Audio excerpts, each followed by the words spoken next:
Well, 2025 is about to be behind us, and 2026 is looming right in front of us. Welcome, everyone, to the last day of 2025. And what we do typically is we start making New Year's resolutions. So that's what we're going to talk about today on this episode of Relax, I Got This, Embracing Life After 60. We're going to talk about making New Year's resolutions in a little bit different way. Simple versus complex, so that we can hopefully and actually achieve those resolutions. So stay tuned to this episode of Relax, I Got This, Embracing Life After 60. In today's world, older adults face major transitions like downsizing, relocating, or modifying their homes to age in place, all while embracing life after these changes. As a senior home advisor and seasoned realtor, Robin McCoy guides these decisions with care and thoughtful planning, helping create a vibrant future. Welcome to Relax, I Got This, Embracing Life After 60 with me, your host, Robin McCoy. Hi, everyone, and thanks for joining me on this episode of Relax, I Got This, Embracing Life After 60. We are recording this on the last day of 2025. Yes, it is December 31st, New Year's Eve of 2025, and I just wanted to ring in 2026 a little bit, and I know that there's a lot of things that we do. We talk about New Year's resolutions, and this year I'm going to work out more, move more, I'm going to clean out, I'm going to declutter, I am going to sell this big giant house and move into something smaller. I am fill in the blanks, right? We have all these resolutions and these things that we want to get done. And then we've got things that we want for other people. And so I thought we would just talk a little bit about that today and see if we can get some conversations started, get some thoughts going through your head. I get a lot of emails from all kinds of people that have different programs, and I get those for a reason, because I learn from them. I don't subscribe to everybody's program, but I'm on a lot of email lists, I should say, because a lot of them have some great value. And one of them that came across the other day, and I want to share, something about it. It's about New Year's resolutions. We always talk about these things. And I think what we do is and I like the way she describes it in this, is we say we're going to, let's just take an example, like we're going to meal plan better, right? We want to eat better, so we're going to meal plan, we're going to meal prep, and this is a complex routine, right? So we pick these New Year's resolutions and these things we want to do, and instead of picking the simple one that I'm going to make sure my grocery shopping is done every Sunday afternoon, we pick the big one, right? I'm going to meal plan, but that means all these other things have to happen first for that activity to happen. You have to go grocery shopping. You have to decide what you're going to buy, what you're going to make, what you're going to eat all week. Do you need to get extra spices because you've run out? So there's a lot of things that need to happen before you can actually do that meal prep. And that's called a complex resolution, right? You need to be able to do all these things versus something simple, like I'm going to do my laundry every Wednesday night.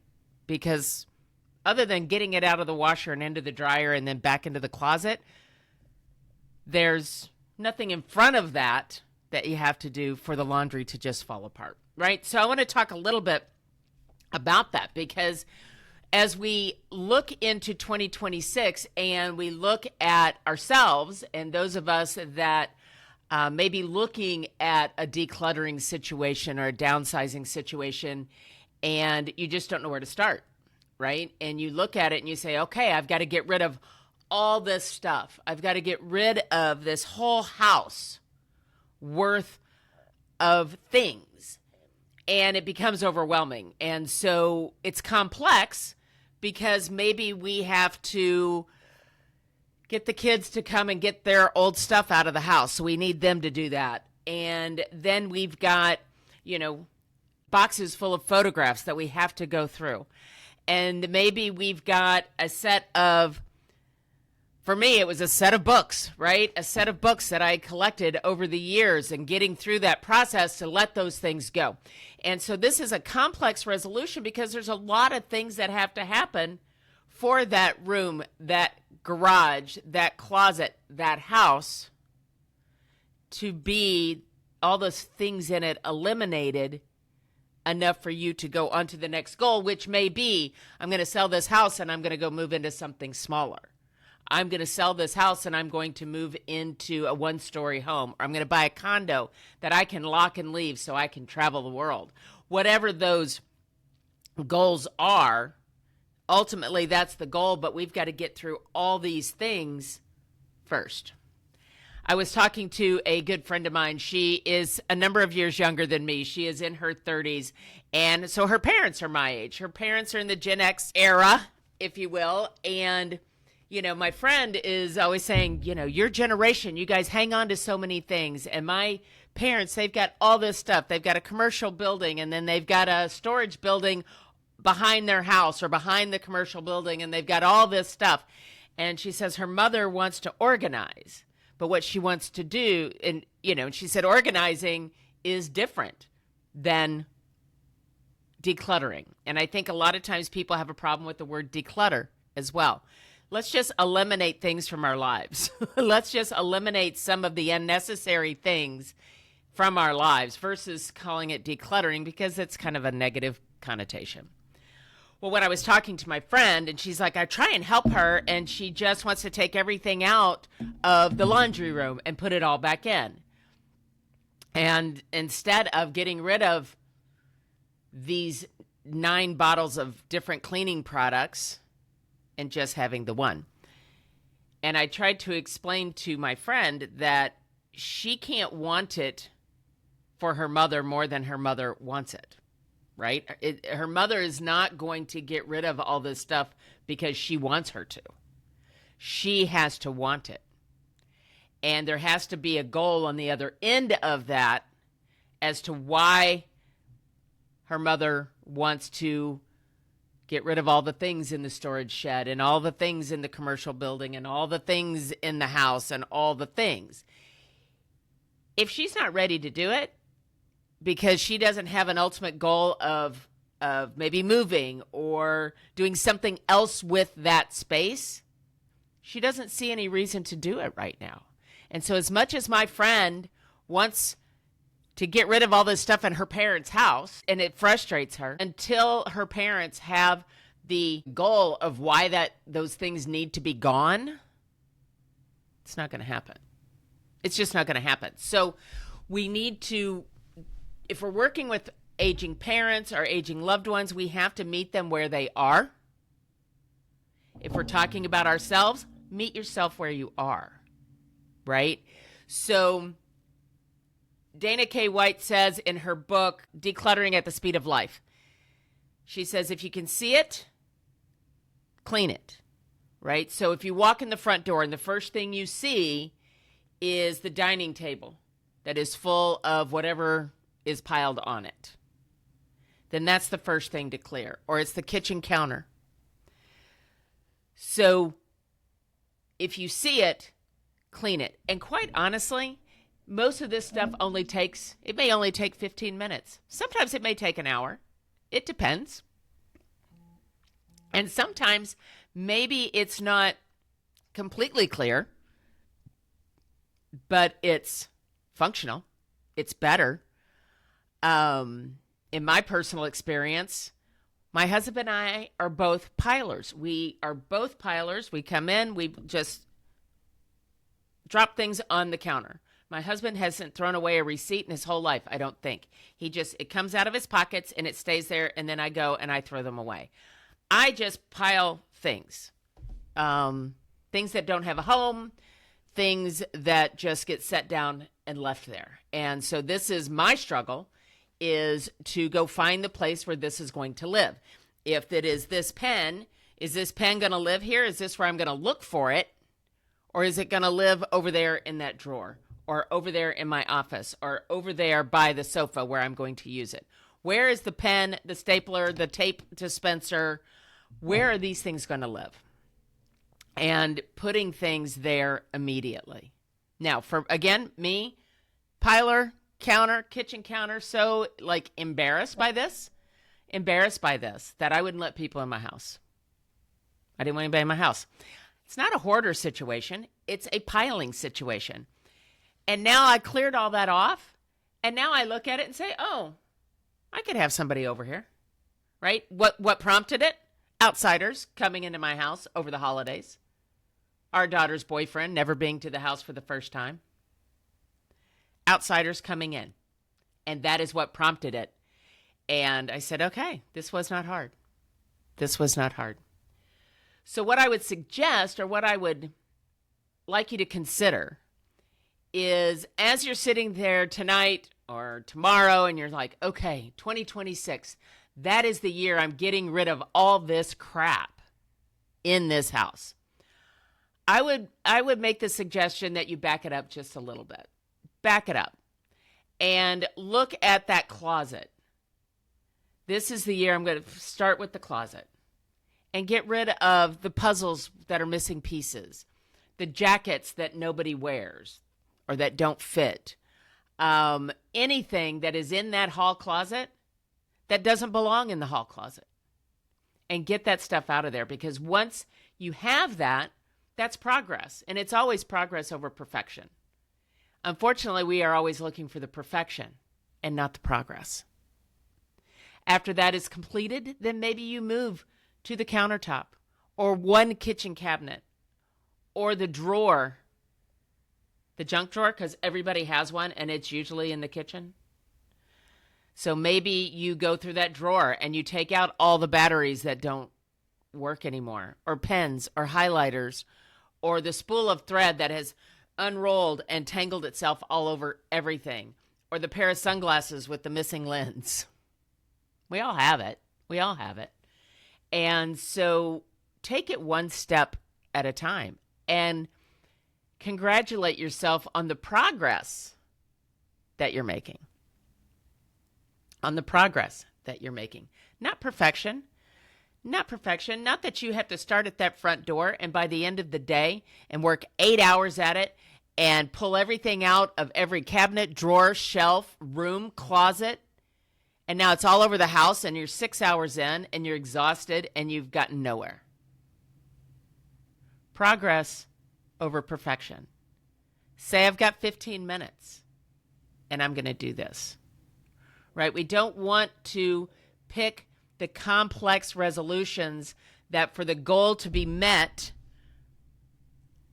that 10, 15 things, dominoes in front of that have to fall first. Take care of the first domino, and you would be amazed at how each domino falls and continues to gain momentum, right? Because that first closet gets you then to the dining room table, and then that dining room table moves you into the kitchen. And when you clean out that cabinet of all the pots and pans that you haven't used in 5 or 10 years, we've all got our favorite ones, so you keep 1 or 2, whatever that number is, that you use all the time. And the others move out. All of a sudden, every time you open the cabinet, everything's not falling out, or you're not having to lift and move so many different things to get to the one thing that you need. That's what progress looks like. And then it's consistency. Consistency will win over intensity every single day, because intensity isn't sustainable. That is from my friend. I call him my friend. I've met him once. Author Brad Stulberg talks about consistency over intensity, because even just the consistent doing over intensity, exhaustion, and then you don't pick up where you left off for another 6-8 months. We Are One Heart is a 501c3 nonprofit organization dedicated to bridging the gap between the needs and resources of low-income seniors and veterans. Rooted in compassion and love, our mission is to provide housing, living assistance, and access to critical resources that ensure dignity and support for the elderly in underserved communities. At the heart of We Are One Heart's work is the belief that every individual shares a common humanity, a heart connected through love and care. We are committed to creating a future that honors those who have shaped the past by offering programs and services that enhance their quality of life. For more information or to donate, visit wa1h.org. That's wa1h.org. But if you say, I'm going to clean one thing today, I'm going to do that closet today, I'm going to pull everything off that shelf today. And then when that is done, then you say, all right, I'm winning. Success. If you feel up to it, then you say, let me get the next shelf. I'm feeling good. Feeling good about this. Now, part of this process, too, is we get caught up in the value of things, or who's going to want this. A friend told me that I think it was her sister-in-law, had saved this dollhouse for her whole life and then gave it to her 14 or 15-year-old daughter. And that 14, 15-year-old daughter didn't want the dollhouse. She didn't have the affinity or the relationship with the dollhouse like her mother did. Her mother had grown up and said, oh, my daughter will love this. I'm going to save this and give it to my daughter. Well, we never ask our kids if they, in fact, want the dollhouse, the china, the thimble collection, the spoon collection, the album collection, the book collection, all of those things.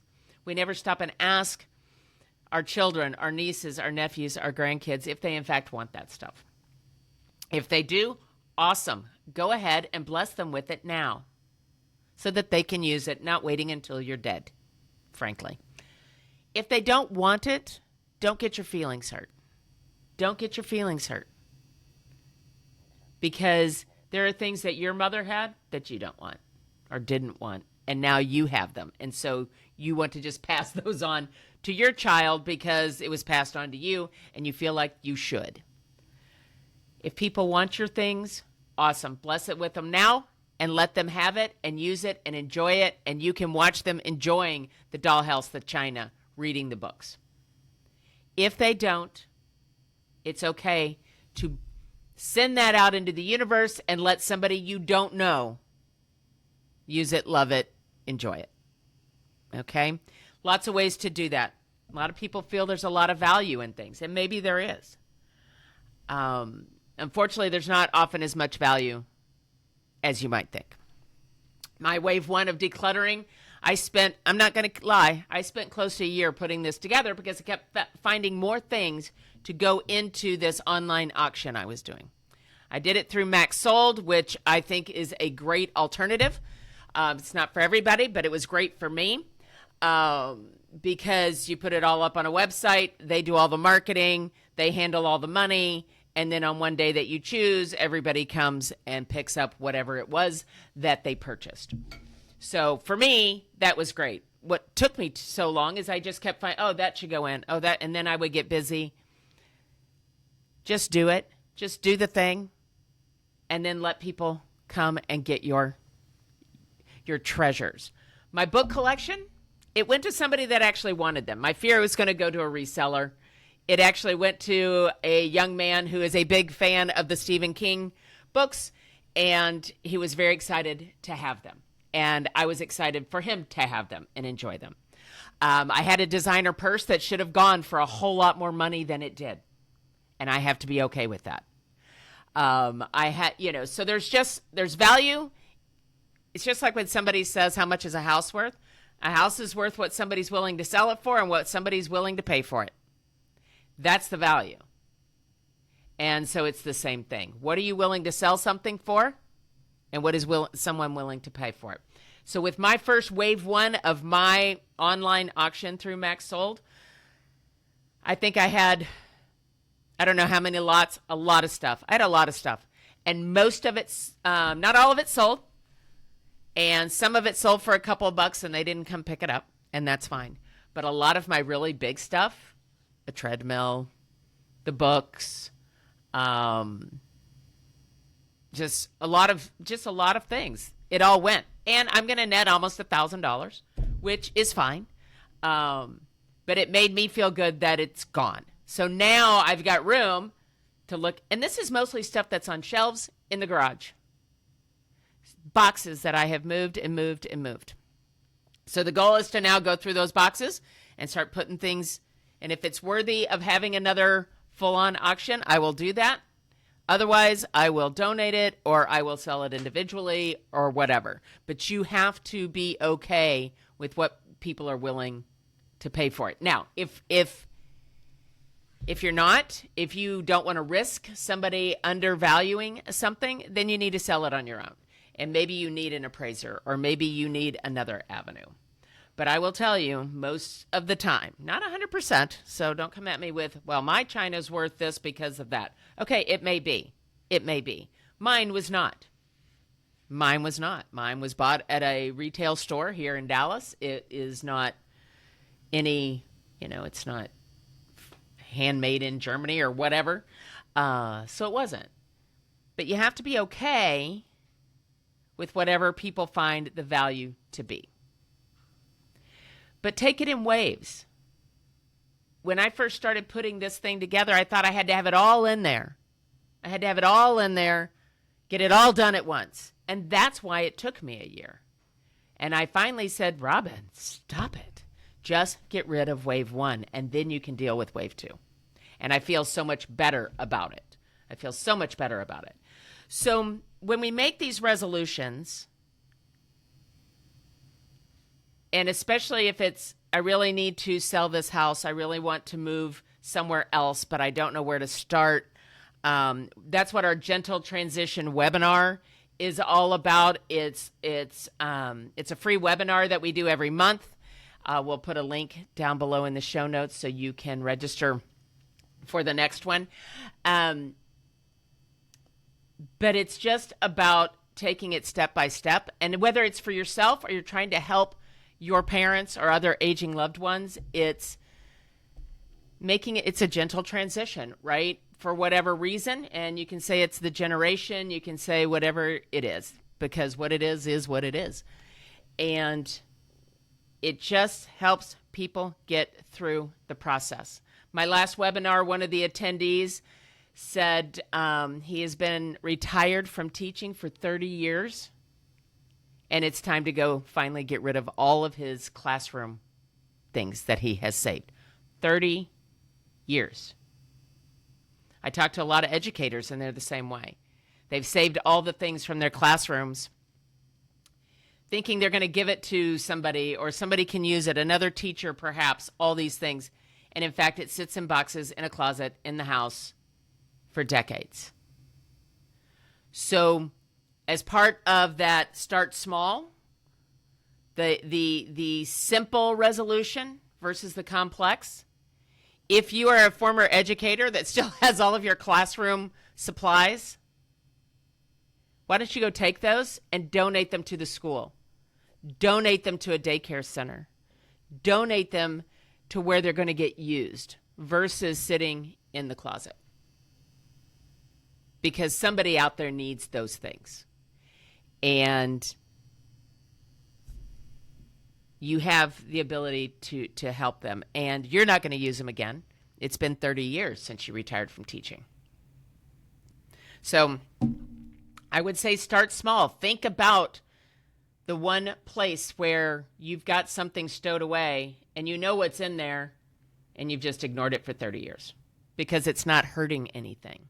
Well, now it could hurt something, right? It's hurting you and preventing you from getting to the goal that you ultimately have. And as we grow older, we want to handle the things that are in front of us while we're still able to and while we still have choices in the matter. And I'm not saying that you need to throw out your wedding dress because you haven't used it for a year. If that's important to you, of course, you're going to keep that. I'm not saying throw out your grandmother's china. If it's important to you, keep it. I'm talking about the things that are not important to you. I'm talking about the things that you haven't looked at or used in decades that aren't a special memory. You just have them. You just have it because you bought it. And we get concerned that we're going to need it in the future. Oh, but I might need this. Well, you might. Have you needed it in 5 years? And how much would it cost to buy it again or borrow it if you needed to?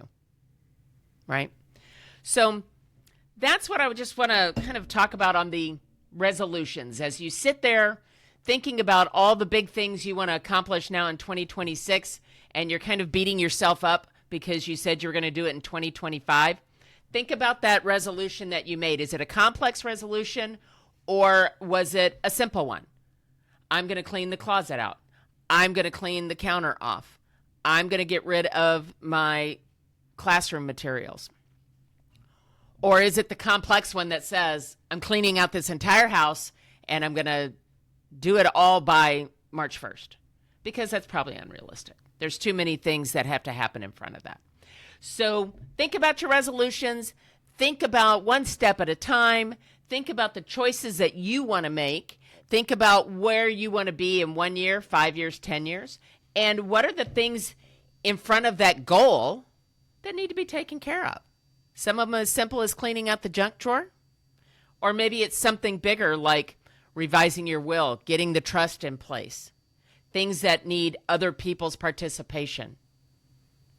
So I would just think about that. Think about what you want to do. Think about what other people might be involved and how you can include them in the process, because sometimes that makes it easier. If you don't want to include them because that's going to make it more difficult, don't include them. That's okay too. So happy New Year. Happy 2026.